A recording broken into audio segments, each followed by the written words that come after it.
Hello friends, welcome to treatment channel. और आज इस वीडियो में हम डिस्कस करेंगे मेंटेनेंस ऑफ वाइफ। इफ एक वाइफ का, मुस्लिम वाइफ का क्या क्या मेंटेनेंस का प्रोविज़न है हम देख लेते हैं इस वीडियो में।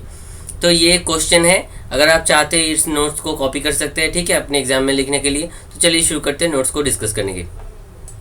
आंसर देख लेते हैं। Discuss the law as to right of maintenance of the wife from her husband. मतलब हस्बैंड से वाइफ के लिए क्या क्या मेंटेनेंस का प्रोविज़न है इसमें लिखा गया है।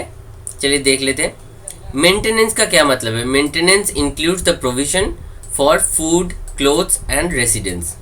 ओके, मेंटेनेंस देने का मतलब क्या होता है। फूड प्रोवाइड करना, क्लोथ्स प्रोवाइड करना एवं रेसिडेंस, घर देना उसको रहने के लिए, ठीक है। ये तीन मेंटेनेंस के अंदर पड़ता है mainly. Wife's right of maintenance में be studied into 3 topics. 3 topic में हम इस वाइफ का जो मेंटेनेंस का प्रोविजन है इसको डिस्कस कर सकते हैं। तो पहला क्या है, maintenance during the subsistence of the marriage. मतलब जब आफ्टर द मैरिज, शादी के टाइम से लेकर जितने दिन तक शादी टिकेगा उतने दिन तक क्या क्या मेंटेनेंस का प्रोविजन है, एक ये हो सकता है। दूसरा क्या है, maintenance of a divorce wife. मतलब डिवोर्स के बाद क्या मेंटेनेंस होगा, मतलब डिवोर्स के पहले क्या मेंटेनेंस होगा, डिवोर्स के बाद कैसा मेंटेनेंस होगा, और हस्बैंड मर जाने के बाद मतलब मेंटेनेंस ऑफ ए विडो का क्या मेंटेनेंस है। ये तीन चीज़ों के माध्यम से हम ये मेंटेनेंस ऑफ वाइफ को समझ सकते हैं, ठीक है। तो चलिए शुरू करते हैं 3 पॉइंट्स को डिस्क्राइब करने का, ठीक है। पहला है maintenance during the subsistence of marriage, ठीक है। तो इसमें क्या होगा, सब्सिस्टेंस मतलब जब जो मैरिज है, जब निकाह के बाद से लेकर डिवोर्स के आगे तक, ठीक है, जितना भी टाइम हस्बैंड वाइफ के साथ रह रहे हैं, सब्सिस्ट कर रहे हैं, उस टाइम में क्या क्या मेंटेनेंस का प्रोविजन है। The husband becomes liable to maintain the wife from the date of when the wife attain puberty।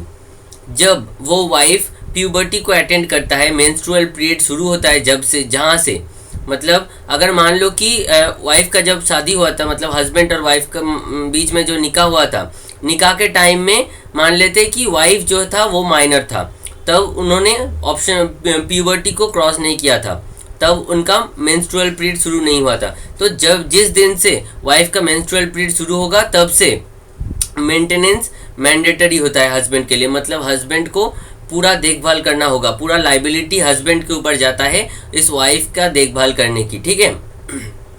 Not before that, puberty के पहले ये मेंटेनेंस नहीं होगा। The husband is bound to maintain her as long as she is obedient and faithful to him। जब तक ये wife obedient और faithful रहेगा अपने हस्बैंड के प्रति, तब तक वो क्लेम कर सकते हैं maintenance from the husband. Okay, the husband is bound to maintain her even though she have sufficient means of maintain herself. मतलब हो सकता है कि वाइफ के पास सफिशिएंट चीज़ें हैं अपने आप को मेंटेन करने की, फिर भी वो हस्बैंड जो है उसको मेंटेन करने के लिए मेंटेनेंस देना ही पड़ेगा, ठीक है। And he may be without means, मतलब ऐसा हो सकता है कि जो वाइफ है, वाइफ के पास सफिशिएंट चीज़ें हैं अपने आप को मेंटेन करने की, फिर भी हस्बैंड का ये ही इज़ बाउंड टू मेंटेन, मतलब उसको बाउंड टू मेंटेन, वो बाउंड किया हुआ है मेंटेन करने के लिए अपने वाइफ को, ठीक है। तो ये हो गया पहला मेंटेनेंस, सब्सिस्टेंस ऑफ मैरिज। जब सब्सिस्ट करता है मैरिज उस टाइम में कैसा मेंटेनेंस होना चाहिए। और एक चीज़, a Muslim wife who is living separately from the husband, जो वाइफ अपने हस्बैंड से अलग रह रहे हैं, मे क्लेम मेंटेनेंस, वो भी मेंटेनेंस क्लेम कर सकता है अगेंस्ट हिम, उसके विरुद्ध में मेंटेनेंस क्लेम कर सकते हैं। कब क्लेम कर सकते हैं, जब if the husband treats her with cruelty, जब वो हस्बैंड वाइफ के प्रति क्रुएल्टी शो करते हैं, और if he marriage to second wife, और ये भी हो सकता है अगर वो हस्बैंड दूसरा कोई वाइफ को शादी कर लेता है without the consent of the first wife के कंसेंट के बिना ही अगर सेकेंड वाइफ को मैरी कर लेते हैं, उसकी वजह से अगर वाइफ जो है, वाइफ सेपरेटली रहने लग जाता है, तो वो वाइफ सेपरेटली रहकर मेंटेनेंस क्लेम कर सकती है हस्बैंड से, ठीक है। और सेकेंड चीज़ ये भी हो सकता है if he has not paid prompt dower to her, अगर उस हस्बैंड ने अभी तक प्रॉम्प्ट जो डावर था, डावर के मैंने वीडियो बना रखा है, अगर आप डावर नहीं जानते तो देख लीजिए। तो अगर हस्बैंड ये प्रॉम्प्ट डावर को अभी तक नहीं दिया है वाइफ को, तो फिर वाइफ अलग रह सकते हैं और मेंटेनेंस क्लेम कर सकते हैं। ठीक है, एक केस हुआ था इतवारी वर्सेस असगरी, AIR 1960 का केस है। It was held that by the Allahabad court that if the husband has married with the second wife, the first wife would be entitled to live separately. वो separate रह सकते हैं। अगर without the consent of the first wife husband marries a second wife, then he is entitled to live separately and claim for maintenance from the husband. Okay? तो ये होगा पहला point, जब शादी के समय में अगर अलग रह के ये मेंटेनेंस का प्रोविज़न था पहला। सेकेंड प्रोविज़न देख लेते हैं। नेक्स्ट है maintenance of a divorce wife. जिस वाइफ का डिवोर्स हो गया हो उसका मेंटेनेंस क्या होगा। Under pure Muslim law, pure जो मुस्लिम लॉ है उसके अंदर क्या है, a divorce wife was entitled to obtain maintenance from her husband only up to the period of her iddat. जैसे कि हम जानते हैं इद्दत क्या है, अगर आपको नहीं पता है तो इद्दत का भी वीडियो है, आप देख सकते हैं। ठीक है, तो क्या है मुस्लिम लॉ में, प्योर जो मुस्लिम लॉ है उसके अंदर ये लिखा गया है कि हस्बैंड तभी तक मतलब वाइफ को मेंटेन करेगा जब तक वो इद्दत पीरियड ख़त्म नहीं होता। मतलब इद्दत पीरियड तक ही सिर्फ मेंटेनेंस क्लेम कर सकता था वाइफ जो है वो। ठीक है, और उसके बाद एक केस हुआ था मोहम्मद अहमद वर्सेस सहबानू बेगम। तो इसमें क्या हुआ था, Supreme Court held that although the Muslim law limits the husband liability to provide maintenance for a divorce till the iddat, Muslim law ऐसा हो सकता है कि although the Muslim law limits the husband liability, मतलब मुस्लिम law husband का जो liability है उसको मेंटेनेंस की जो लाइबिलिटी है वो इद्दत पीरियड तक ही लिमिट कर देता है, बट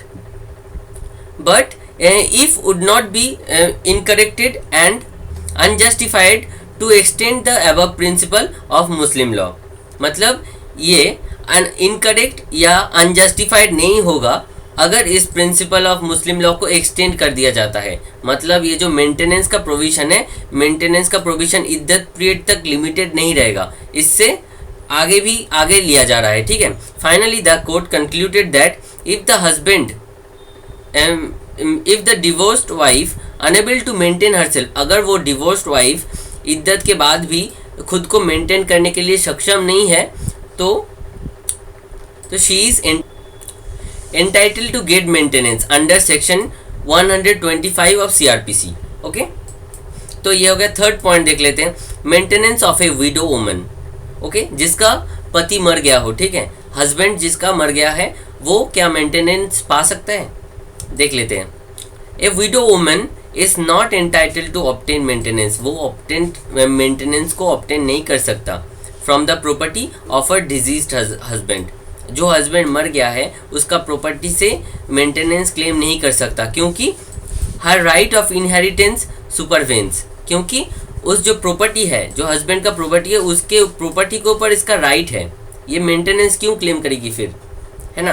तो इनहेरिटेंस का एक राइट होता है, मतलब इनमें से कुछ प्रॉपर्टी ये वाइफ को भी मिलेगा, विडो वाइफ को भी मिलेगा, इसलिए वो मेंटेनेंस क्लेम नहीं कर सकती।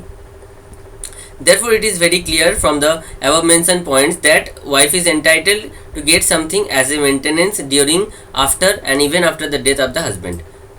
तो अगर वीडियो अच्छा लगा है तो सब्सक्राइब कर देना चैनल को। If you need any help on this subject or any other law subject, let me know in the comment below. Thanks for watching.